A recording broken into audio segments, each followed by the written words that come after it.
Hello, this tutorial is continuation of the previous tutorials. We already had the video on getting started, which explained how to set up the SavvyUI library and get it up and running.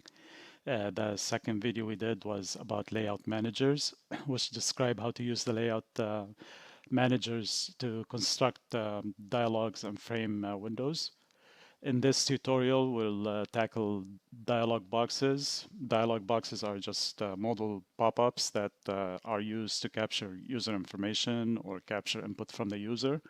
They block the screen. They have a specific purpose to just capture information, and then they get closed, and then they usually have a parent window, the frame, or another dialog. Without we'll just go ahead and start developing a dialogue sample to show how you could actually construct a dialogue and how to use it. The first step is we're going to create two files, a header and a CPP file to implement that dialogue. So we're going to go to add new item, and then we're going to call it dialog demo, or let's call it employee details dialog. That's our CPP file. And then we'll add a header. And we'll call it the same thing, except the extension is going to be H for header. And the first thing you have to do is declare a class that inherits from dialog. Class dialog employee details dialog, and that will inherit from the dialog class from SavvyUI.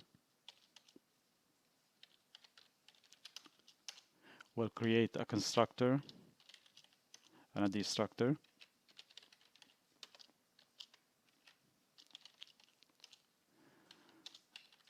And then we'll include the dialog header from the SavvyUI library.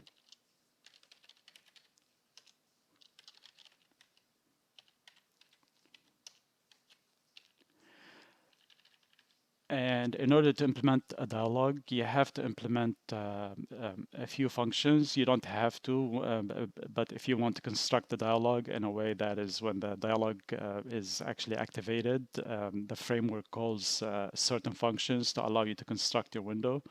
And to do that, the dialog has 4 functions. These are the live events of the dialog. One of them is window opening. This one gets called before the dialog is opened and made visible to the user. Window opened is called after the dialog became visible. OK to close is allows you the framework will actually call this function whenever the user clicks on the close button on the dialog to make sure that if there's any unsafe changes or whatever and you want to force the user to save them, then you can return true or false. Returning true will the framework will close that dialog. If you return false, the dialog will continue to exist. And then window closed after the dialog has been closed. This will be called, and you could do any cleanup if you allocated memory in the dialog or whatever type of cleanup you want to do, or nothing at all if there's nothing to be cleaned up. So now we're going to take these functions and just implement them.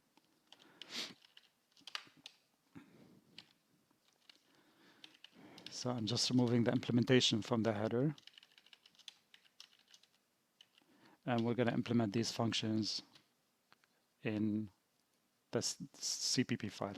And now here we're going to include the employee dialog demo header class, and then going to paste these functions. We're going to paste the constructor and destructor.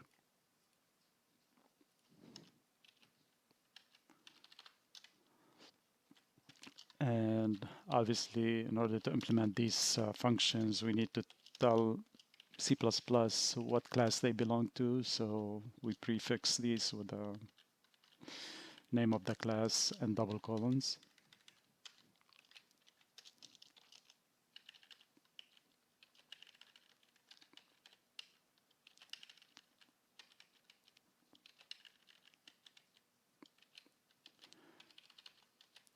And the first thing we have to do is decide what kind of information are we displaying in this dialog.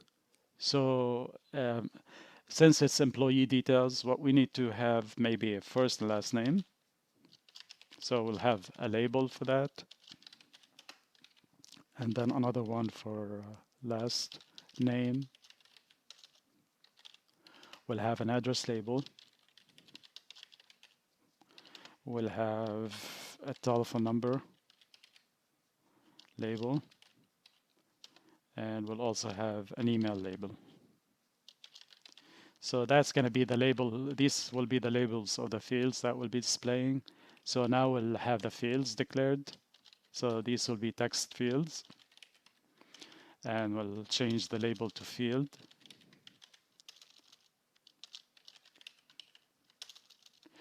For address, we're going to have address line 1 and line 2, so we're going to have 2 fields for that.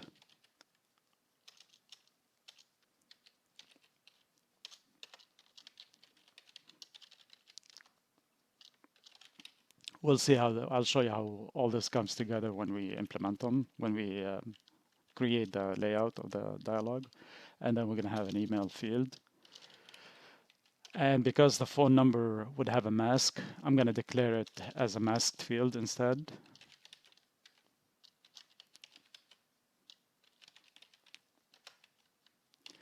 And we also need an OK and cancel button, so we'll just declare 2 buttons.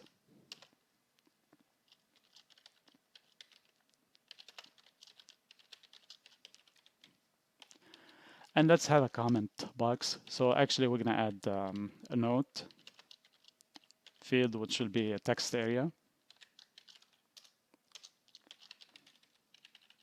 And for that, we'll declare a text area.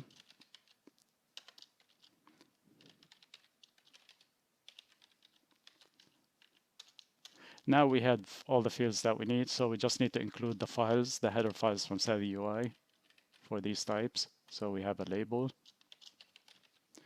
we have a text field, we have a masked field, and we have a text area.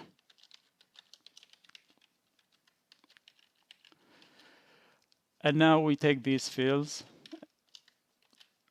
or components, and we're going to lay them out in the dialog. We're going to do this in Windows opening. So before the window gets opened, that's when we're going to be doing that. So the first thing we're going to do is actually set the size of the dialog. So you'll figure out what size you need for that dialog, but I'm going to start with 500 or 600 pixels, and the height will be 450 pixels.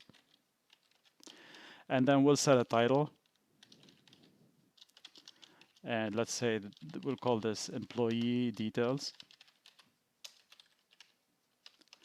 And now the dialog and frame window, they already have a grid panel embedded in them. So we're going to basically just obtain a handle to that. And we're going to use that grid panel to lay out the components inside the dialog. To do that, you just declare a pointer to grid panel. We'll call it content pane. And that we will assign it to a call to get content pane, and this function belongs to the dialog. So now that we got that, we just need to make sure that it's not null. So we'll just check for that.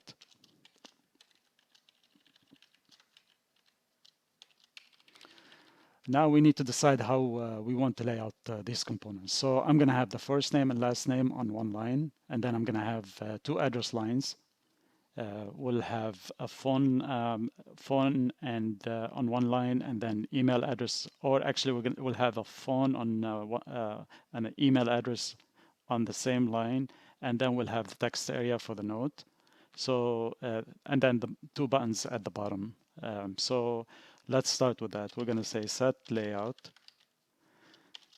And you could divide the screen in any number of columns or rows. You just have to basically divide them in a way that makes sense for the layout that you want. So in my case, I'm just going to divide them into 10 spaces.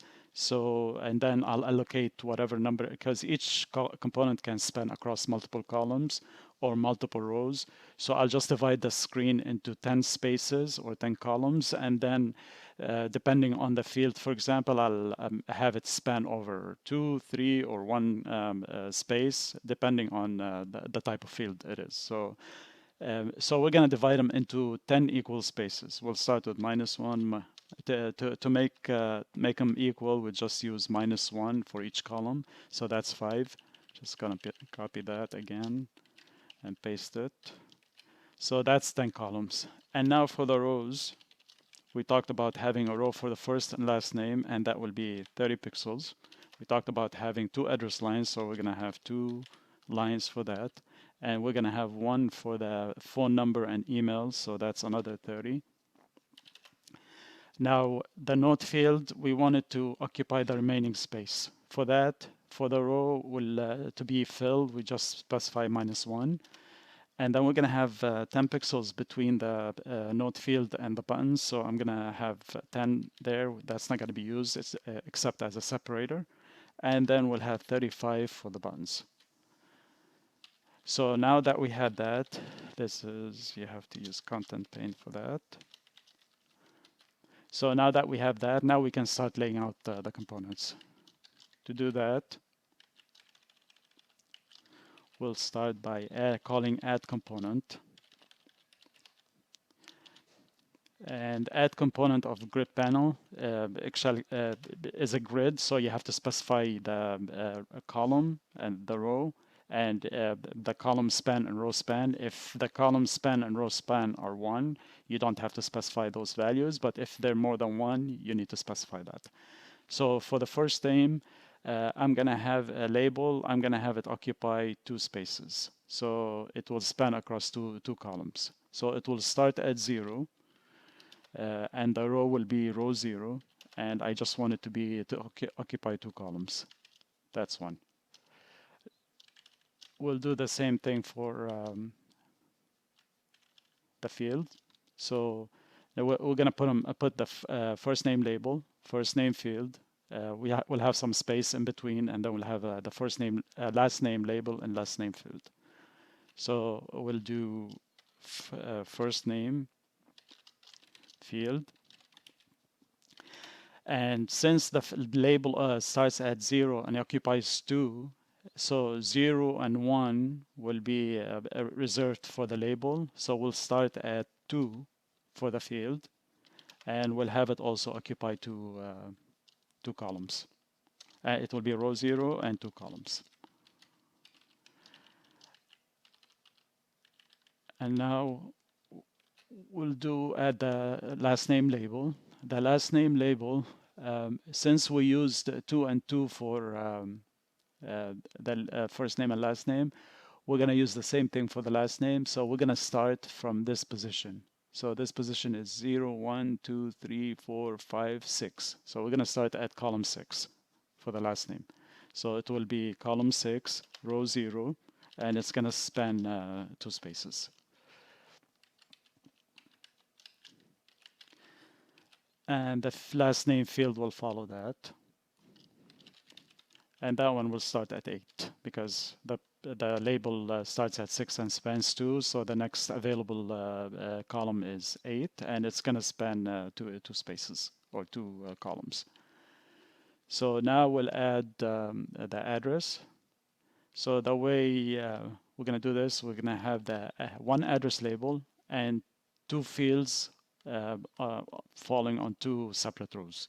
So we'll start with the address label, and that will start at 0, and we'll give it 2 columns too. So all the columns will have, all the labels on the left side will have 2 spaces or 2 columns. So it will start at 0, and it's going to be column 1, and it's going to span 2 columns. Now we're going to add the address fields. Address line 1 field. This will start at 2, the same row as the label, and we're going to make it span 8 columns. So it's going to start at 2. So it's going to be 1, 2, 3, 4, 5, 6, 7, 8. So it's going to occupy 8 columns. Now we're going to add the address line 2. And that will start at 2. So it's going to basically be aligned with field address line 1.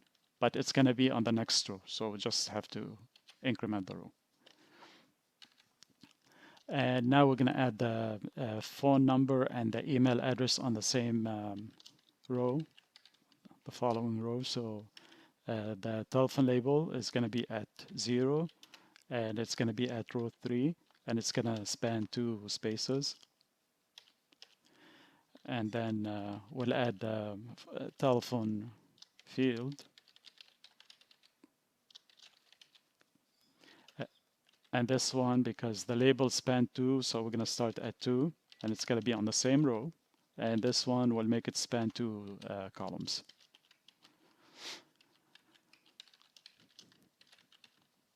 And now we'll add the email address. So we're going to start with the label. And so if the telephone field starts at 2 and spans 2, that means the next available column is 4, but we're going to start at 5. Or we're going to start at 4. So we'll do it at 4. And it will also span 2 columns. And now we'll add the email address field. And so the label started at 4 and spans 2, so the next available column is 6. And so if we start at 6, we want the remaining columns to be allocated for the email field. So we'll have 0, 1, 2, 3, 4, 5, 6. So we're starting the email field at this point, and we want it to span 4 spaces, 4 columns. So we just change that to 4.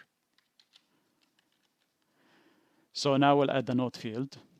That will go below the email and telephone fields. So we'll start with the label. And again, that will start at column 0, and it will start at row 4, and it will occupy 2 columns.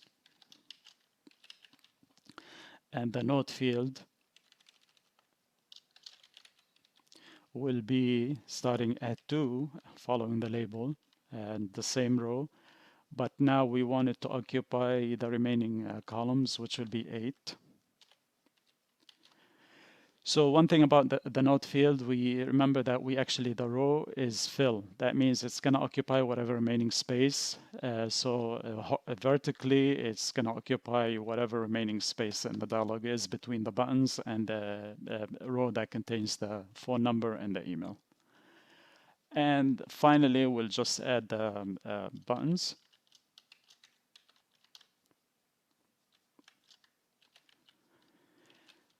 And the OK button will be allocated to the column before the last one. So it will start at that point, and we'll do, so that will be 0, 1, 2, 3, 4, 5, 6, 7, 8. So column 8. And it's going to be row not 5, but 6, because we're going to skip 10 spaces. So we're going to basically, the buttons will fall on the last row. And it's not gonna span more than 1 column or row. So we don't have to specify that value. So now we'll add the cancel button on the same row, following the OK button. And that will be on column 9 and row 6. And that's it. That's our layout. So now, if we need to display this dialog to see what it looks like. So to do that, we're going to go to our demo.cpp, and we're just going to go to the button menu. The button menu is just showing the types of components that we're actually demonstrating. So we'll just add an entry here for a dialog. So when the user clicks on inside the menu on the dialog item, we're going to display that dialog. We don't need to add anything else other than just handle the event from the button menu when the dialog is clicked. So we'll go to selection event that gets fired when the button menu, an item in the button menu is clicked. So to do that, we'll just add another entry and we'll check if it's dialog. Then what we will do is just declare an instance of that dialog, which is employee details dialog. And we just need to include the header for that file. And now we call dialog.show. And we have to pass a parent. It's going to be this frame window. And we'll continue. There's more logic to actually capture, get the input back from the dialog, but we'll, for the purpose of just showing what the dialog looks like, and if we need to fix it or whatever, we'll do that right now, and then we'll add the additional code. So I'm going to run the application.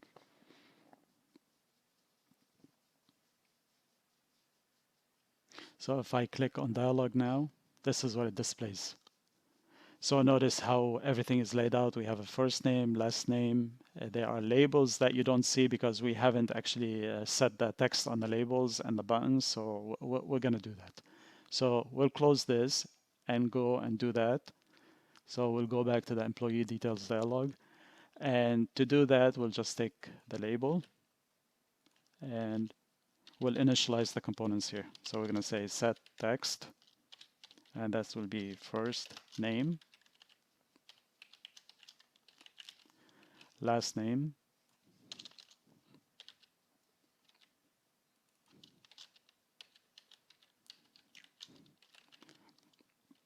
and then we'll have an address label.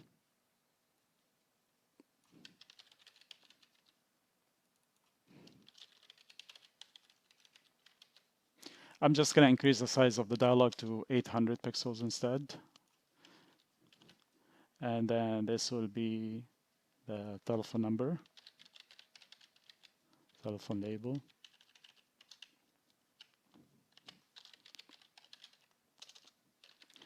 We'll initialize the email label.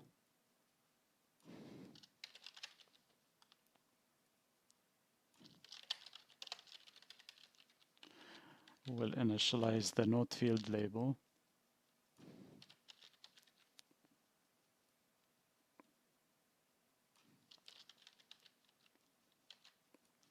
And then now we'll initialize the text for the buttons. So the button text will be OK.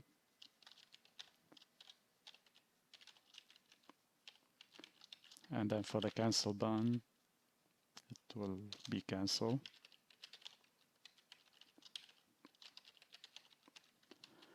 One thing we need to do also, remember that we said the phone field is going to be a masked field, so we're going to specify a format for that. The mask is set by, the masked field actually has a set mask function, so you just call that, and you pass it the mask. It's just a string.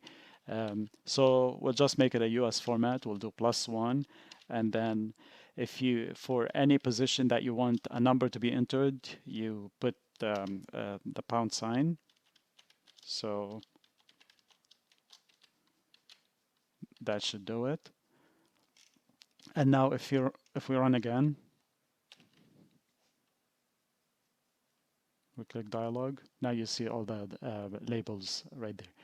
Notice that the labels are left aligned. So what we'll do, we'll actually change them, set the alignment so that they actually appear right aligned. To do that, we'll just go to the function again. And for each label, we just call set alignment. The alignment is -1 for left, 0 for center, and 1 for right. So we want the right aligned, so we're going to set it to 1.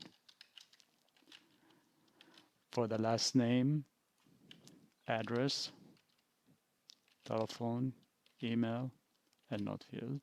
And we'll just basically copy these.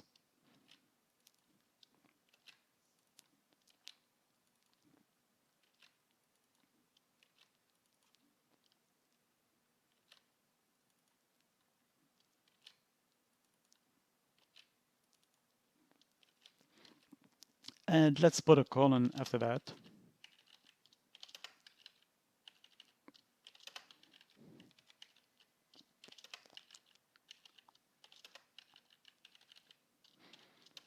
And now if we run the application again, This is what it looks like. So it's starting to get better. As you notice, it's right aligned. We have a colon and a space, and that's why I added a space. And now let's add the code to actually respond to these events. Right now, when you click on the OK and cancel button, nothing happens because we haven't added a listener to these buttons, so we're not handling that yet. The close button allows us to close the dialog because it's handled by SavvyUI, the framework itself, not the buttons. The buttons we have to handle. So we're going to close this. And buttons fire action events. So in order to actually listen to those events, we just have to add our dialog as a listener to those buttons, action events. So we're just going to say add action listener, and we're going to say this. And we'll do the same thing for the cancel. Now, we registered the dialog as a listener, but the dialog doesn't implement that interface, so it has to actually do that. So we're going to go to the header, and we're just going to ensure that this dialog is an action listener. So to do that, it has to implement the interface of action listener. If you look at the definition of this, or declaration, you'll see that it has only one function that has to be implemented. This is an abstract function. So I just copy that and just add it at the bottom here. And then we're going to go to the CPP file to implement it. So we'll just go down here, add it. And the action event, if you just type ev dot, you'll see that you get past the action ID if you specified an action ID on the button, or the action name, which is the text, or the source ID of the component that actually fired that event. We're going to use the source component ID. We don't want to depend on the text or action ID. That way, if we ever have to change the text or whatever, we don't have to come back here and change our if statements. So to do that, we'll just do if ev.sourceComponentID equals OK button dot get ID.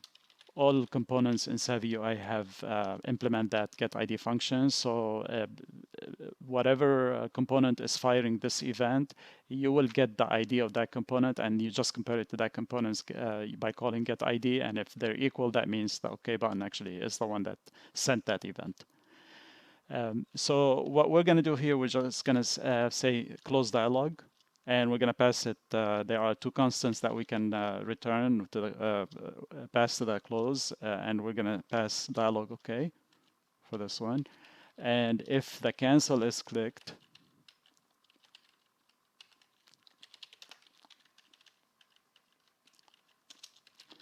the only difference here, we're going to pass dialog cancel. That way, the caller that's calling this, showing this dialog will know how that dialog was closed, whether it was closed by clicking the OK button or the cancel button.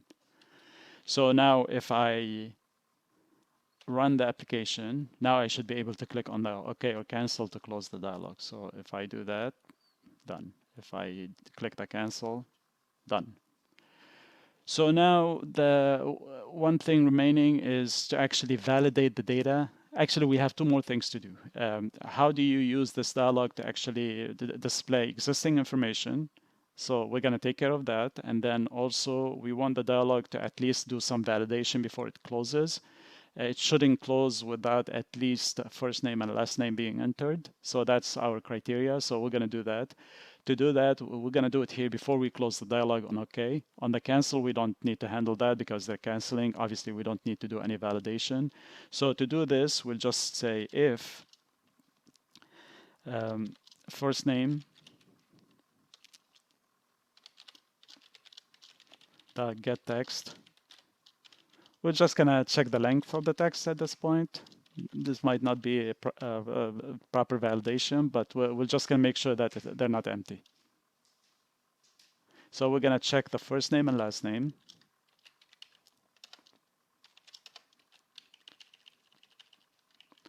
So if either of them is empty, we're just going to display a message. To display a message, we're going to use the SavvyUI Dialog Factory class. and that has static functions that we could use, show error or warning. We could use show warning, and we're going to pass it the dialog as the parent, and we're just going to say both first and last name are required. And because we got this error, we're displaying this error, we need to return here so it doesn't continue and close the dialog anyway. So now we're gonna include the header for dialog factory, and now we have that. So if we run now and we click the dialog and we try to click OK, it's gonna actually give us an error and it's not gonna close the dialog. It's gonna say both, whatever message you actually specified for the warning, it's gonna say that. So click OK, click it again, the same thing. If I click cancel, it's done. Now if I go back and add a name, John Doe, and I click OK, now it should close. But if I only specify a first name, for example, it's still gonna display that error.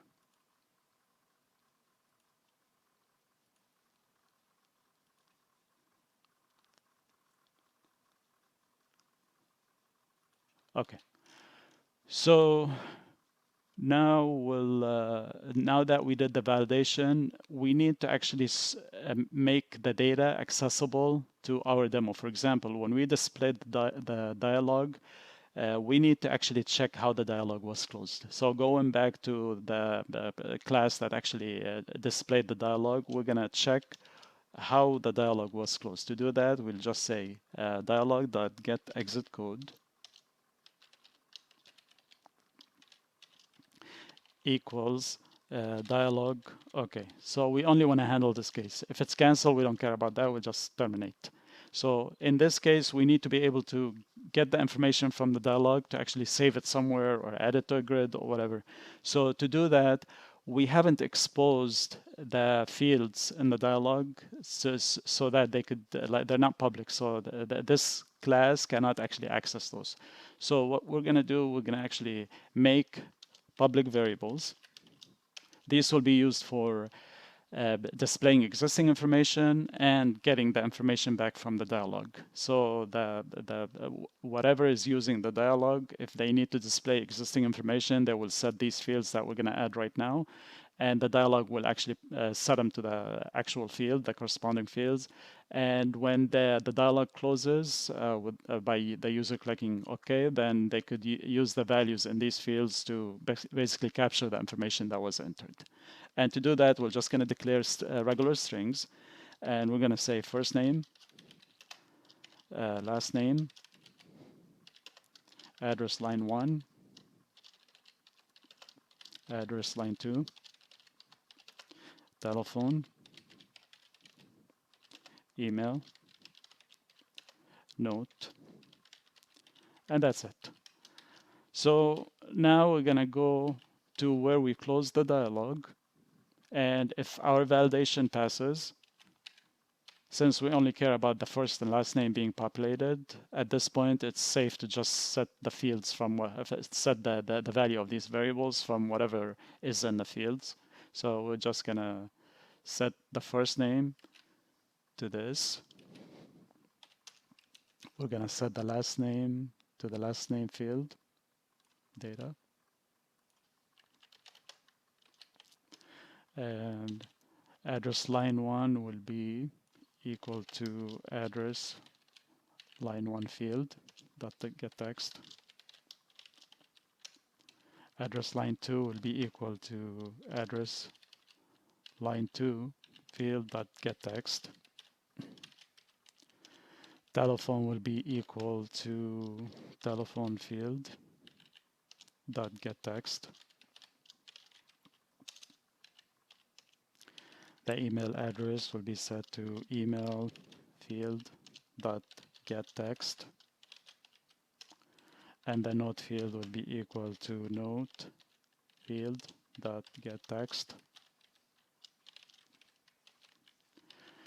And that will allow the other class to actually get and set the values. So now the only remaining thing is to go in the initialize when the window is opening, the dialog window is opening. we need to actually set the fields, initialize the fields with these values in case they get set by the caller.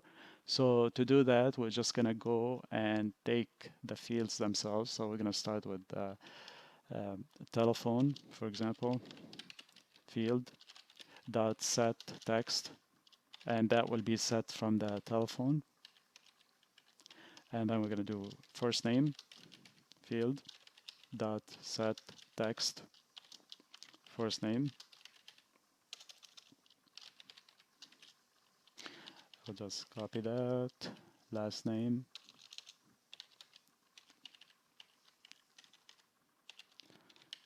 Now we have address line 1.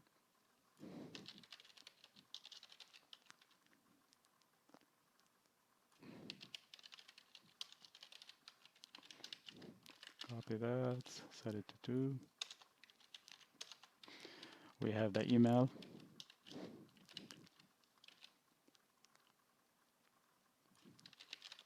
And that will be set to the email address.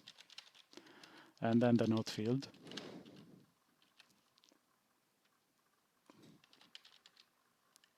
And that will be set to the note.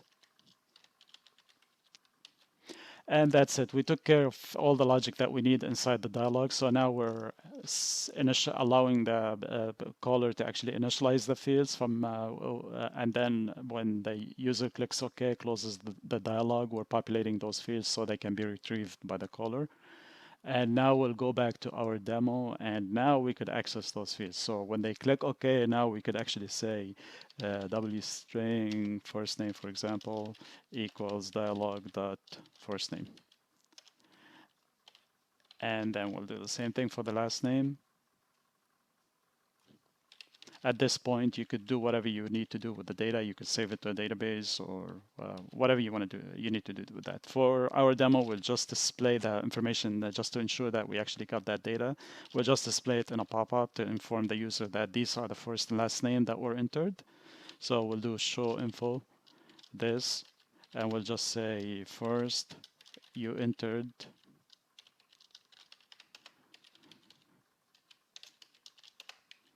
plus first name plus last name. So now if I run this application again and I enter John Doe and I click OK, now it's giving that information. You entered John Doe, right? Okay, so that's what we expect. Now, when you click on dialog, nothing is getting displayed, right? So how do we populate that? We already took care of the logic in the dialog, so all we have to do when we declare the instance of the dialog, we could just say dialog dot first name equals Michael.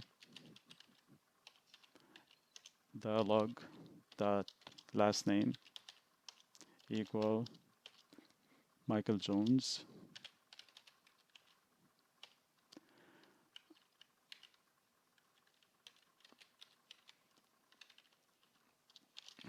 And let's set some bogus address. Address line 1 equals 123 Main Street. And let's set the second line of the address equals Miami, Florida 33145, let's say. So now when I run and I display the dialog, it should display this information immediately. It didn't. So we need to see why it didn't do that. So I'm setting the dialog. Because I'm showing before I'm actually setting that. I should actually do it before I show.